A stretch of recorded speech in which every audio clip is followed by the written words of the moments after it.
ស្ដីអ្នកនរគ្នាខ្ញុំធីបនឹងឯងអានឹងក៏មិនខុសពីរដងទេ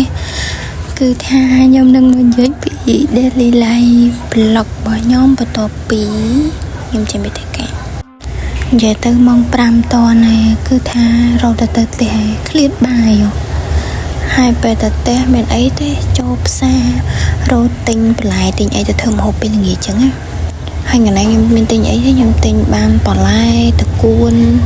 ផ្សិតអីនឹងឯងហើយនឹងចូលទិញសាច់ជ្រូកដែរ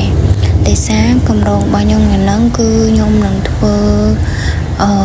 អីគេជ្រូកឡើងភ្នំទៅគេធ្វើគោឡើងភ្នំតែលើកនេះខ្ញុំសុំធ្វើជ្រូកឡើងភ្នំម្ដងនេះអ្នកនរគ្នាផ្សិតឡើងប៉ាណាណៃល្អនេះហើយជាដំបូងគឺខ្ញុំធ្វើការលាង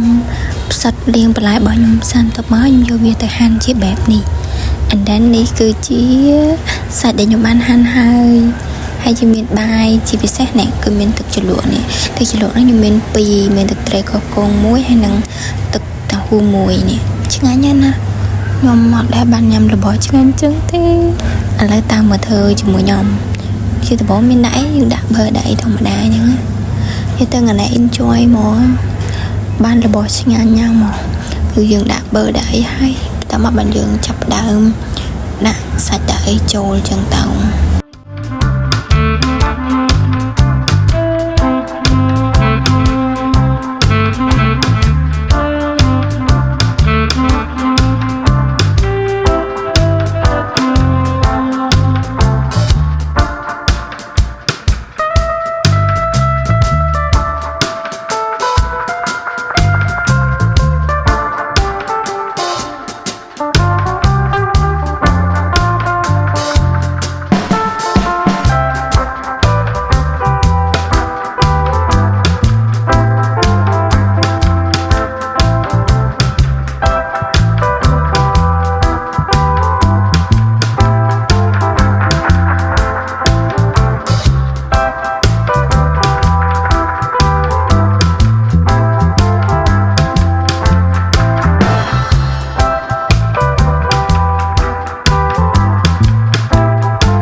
តាមញ៉ាំមួយខ្ញុំនេះអ្នកនរគ្នាហ្នឹងផ្សិតហើយយើងដាក់មួយទឹកតាហ៊ូមកហើយយើងញ៉ាំឆ្ងាញ់ណាស់អ្នកនរគ្នា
daily life ខ្ញុំមានតែប៉ុណ្ណឹងអ្នកនរគ្នាអរគុណសម្រាប់ការទស្សនាបើពេញចិត្តកុំភ្លេច subscribe អ្នកមួយផងណា Thank you bye bye